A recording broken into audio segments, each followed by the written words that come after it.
Welcome to our podcast, Losing You, Gaining Yourself. This podcast is to help you go from knowing to doing so you can change you to the best version of yourself in your life and lifestyle.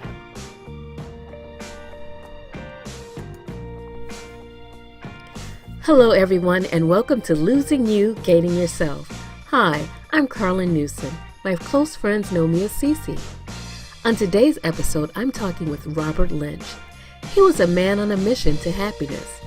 Robert talks about how he looked one day at himself and his life and discovered he just wasn't happy, and he wanted to change that. Robert's story resonates with so many of us, but he didn't just stop with the realization that he wanted to change his unhappiness. He found some rather unconventional methods to get his desired results. Please grab your favorite beverage and get comfortable. Let Robert's life motivate you to your lifestyle change.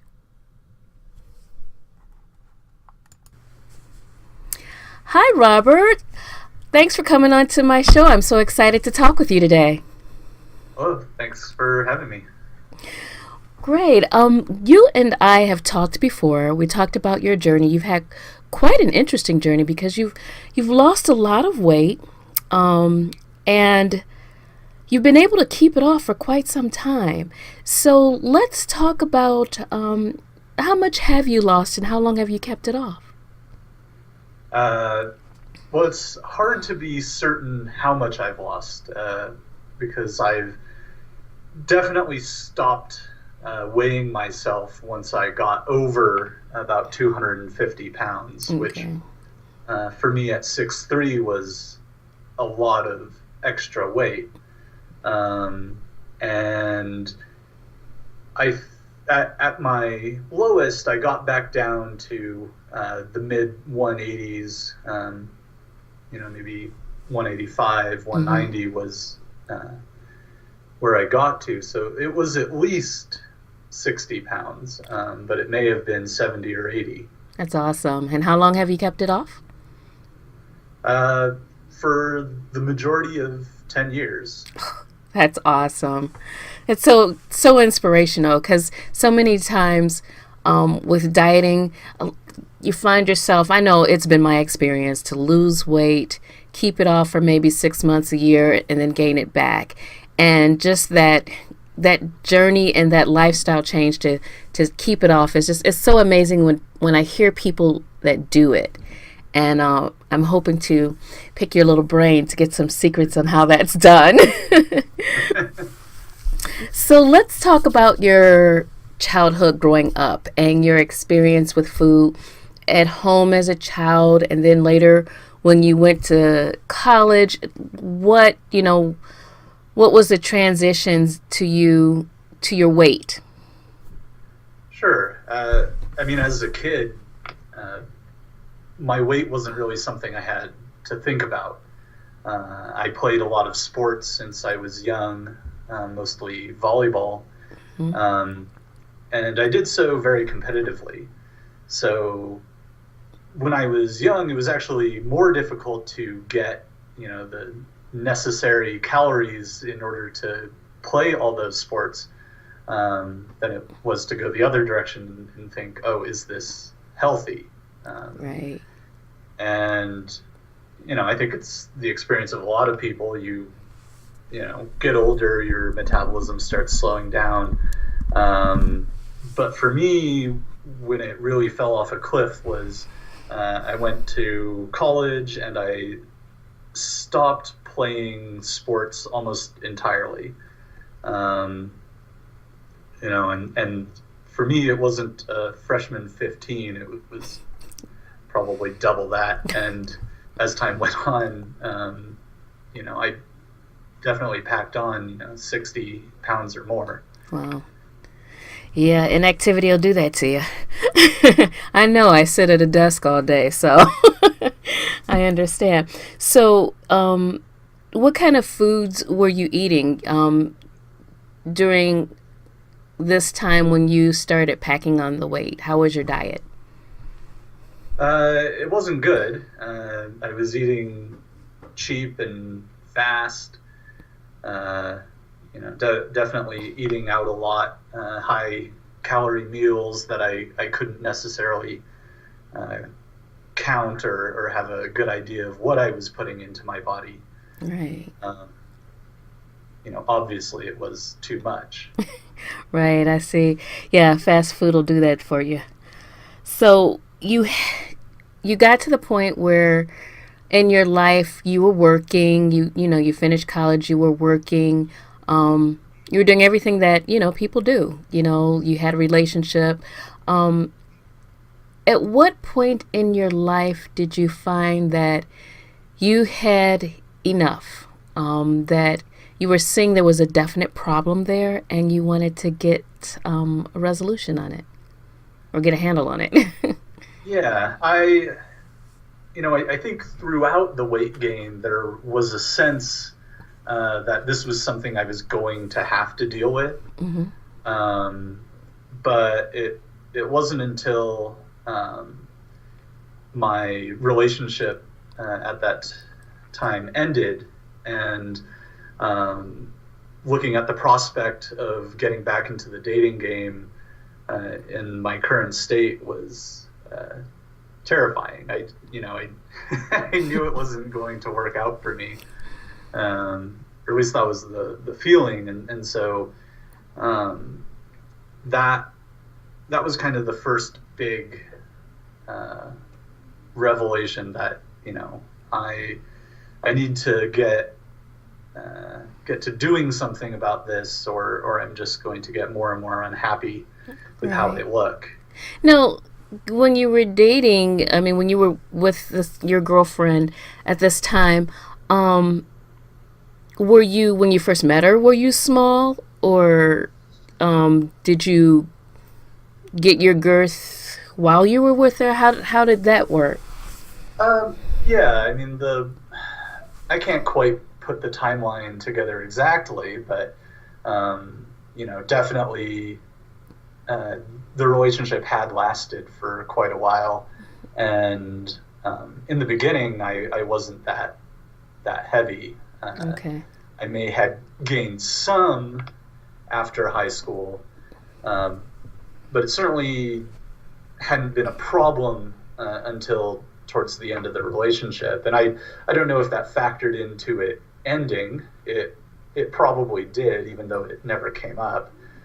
Well, you had other things going on too. That was going on with work and how you spent your after work time. Tell us a little bit about that. Well, sure. I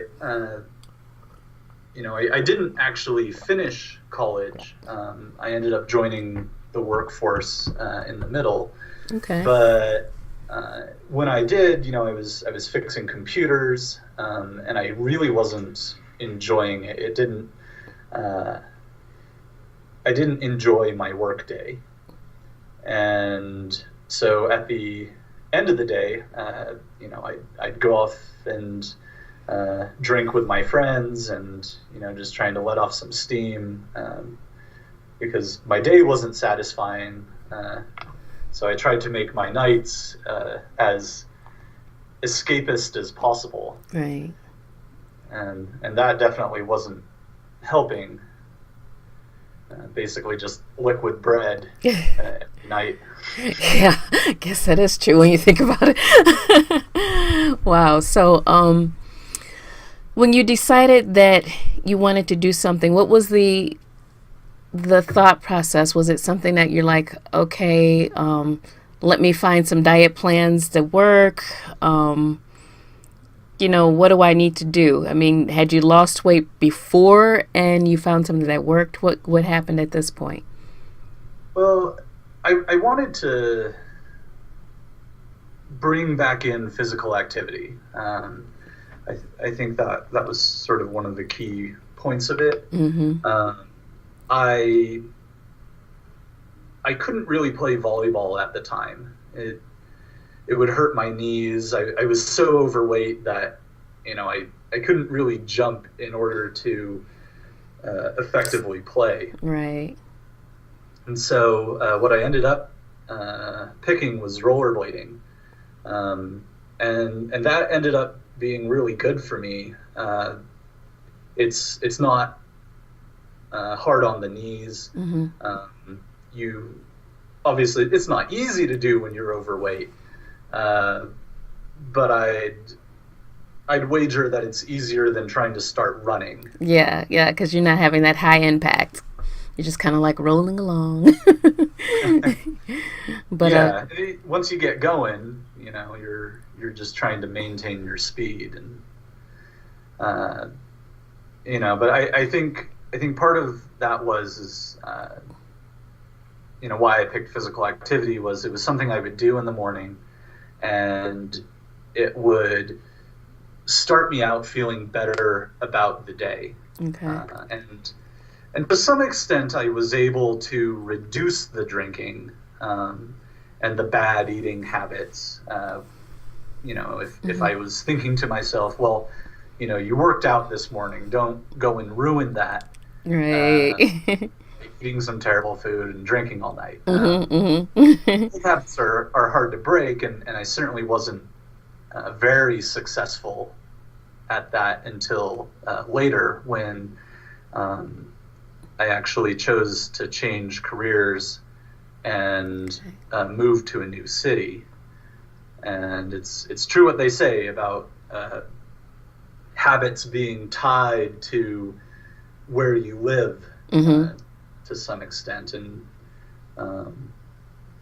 sticking around where I grew up with people who knew me and kind of were sharing the same rut with me wasn't helping me change my life in a significant way. Oh, that's interesting. So you felt like the move was a good thing to get out of, to disassociate with the people who are enabling the eating habit, the drinking habit. Yeah. Okay. I'm certainly not going to blame anyone else for the things that I was doing. Well, no, but your association does have a lot to do with, how you spend your time. So if you wanted to change how you're spending your time, you have to find people who are spending their time doing the things you want to do. So, yeah, that's definitely understandable. And I think it's a key factor as well that people don't understand. When you want to lose weight, you can't, go out after work 2-3 times a week with the girls and, eat at the smorgasbord, that sort of thing. Or, so you do have to change some habits and change some association that's against what you're trying to do. And a new city, it helps you do all those things. Right. And so when I moved, I got a friend at work who got me going to the gym with him. I eventually lost enough weight that I was able to start playing volleyball again. But the biggest change when I moved cities was that I started looking at the eating habits as well, and found new places to eat, started keeping less food in my house, and only keeping food that was, if not great for me, at least was significantly better than what I used to keep around. Right. Yeah, that's important. That's one of the things that they tell you right away when you diet, like if you get a trainer or somebody. First, empty out your house, your refrigerator of all the junk. So yeah, that is very important. So you're now with someone who's going to the gym. You're going to the gym. You start to see this weight loss. How long was the transition of losing weight? I mean, were you, what was the significant part of losing that, and how you felt that in your mind you're like, I'm not going back? I think to lose the majority of that weight, it was probably a good year-long, maybe even a 2-year process to get down under 200. Okay. And then falling to 180, I don't think I ever got quite that low, but to get under 190, that took significantly more work. But at that point, I'm kind of fighting my own body size. Okay. What do you mean by that? Well, at 6'3", I've got a Gotcha. decent sized frame. Right. And since then, I've maintained the weight at under 200. Okay. I peak over that sometimes, and I get within sniffing distance of 190 every now and then. But for the most part, I would say that 200 is my target. Okay. weight.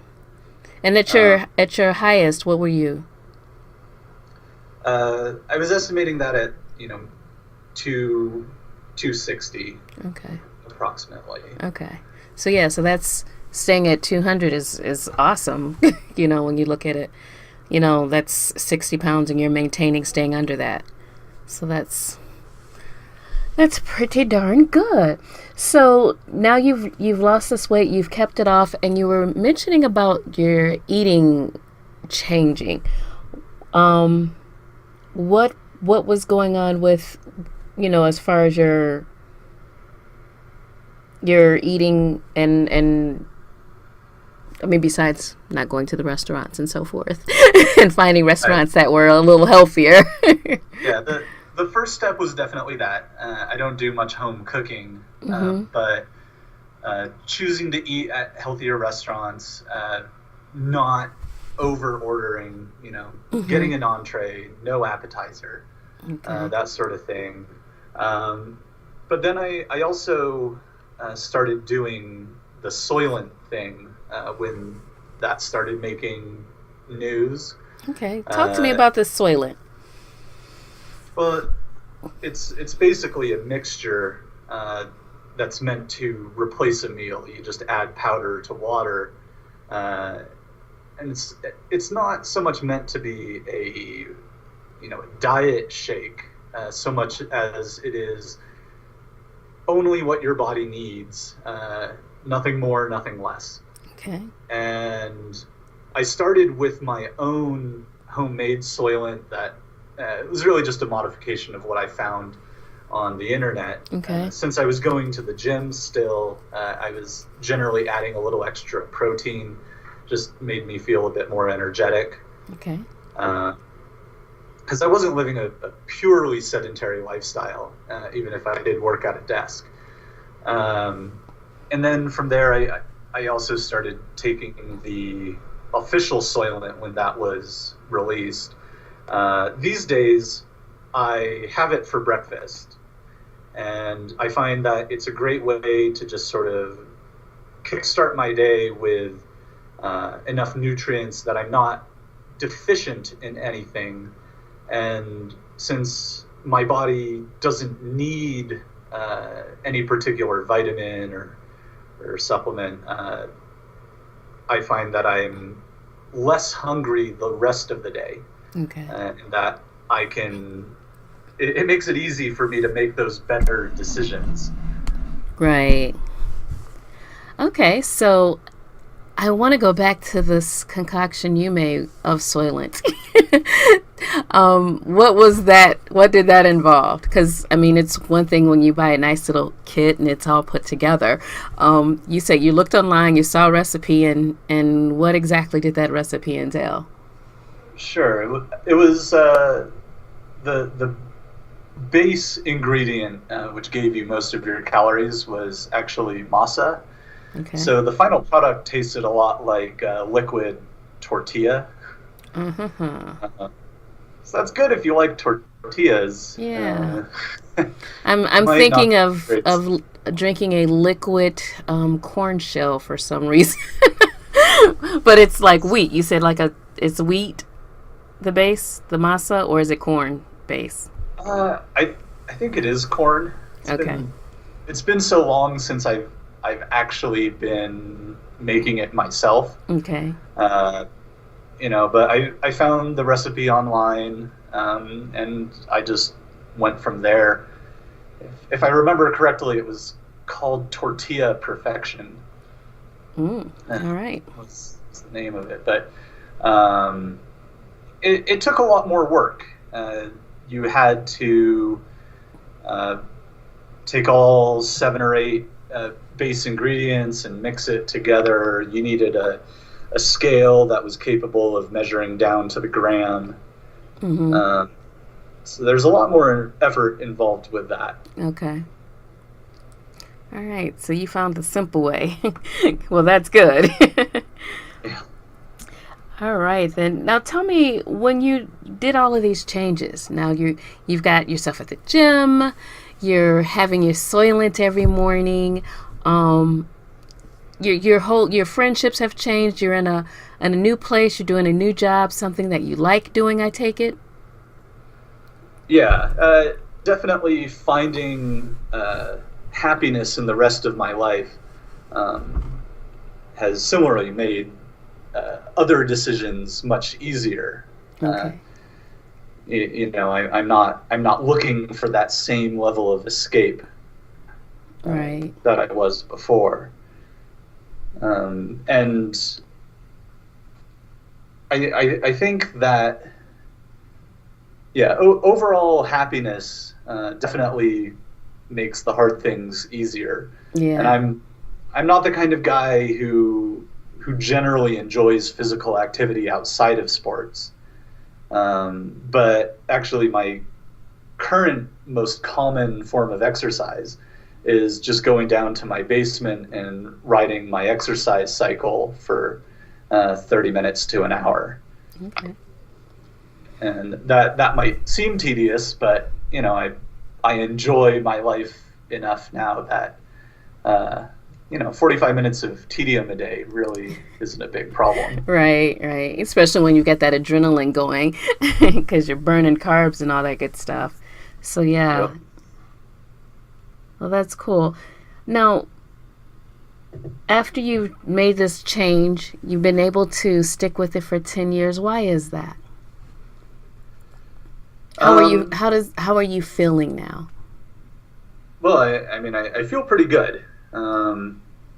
It's January. I'm probably at the high end of the scale after Christmas and going home and all that.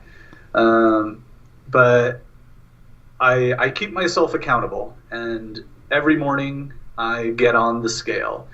No matter how I'm feeling, no matter how much I ate at a party last night, I get on that scale, and if it reads over 200, I don't beat myself up about it, Right. uh, but I do it to be aware of it, Mhm. and if it climbs and I start see it getting close to 210, I sort of chastise myself, and I resolve to do better the next few days, and get myself back to 200, which is where I like to keep it. Right. Well, that's good. Definitely staying on top of it, because if you don't, next thing you know, things are getting tighter that you're wearing, and you get on that scale and you're in shock.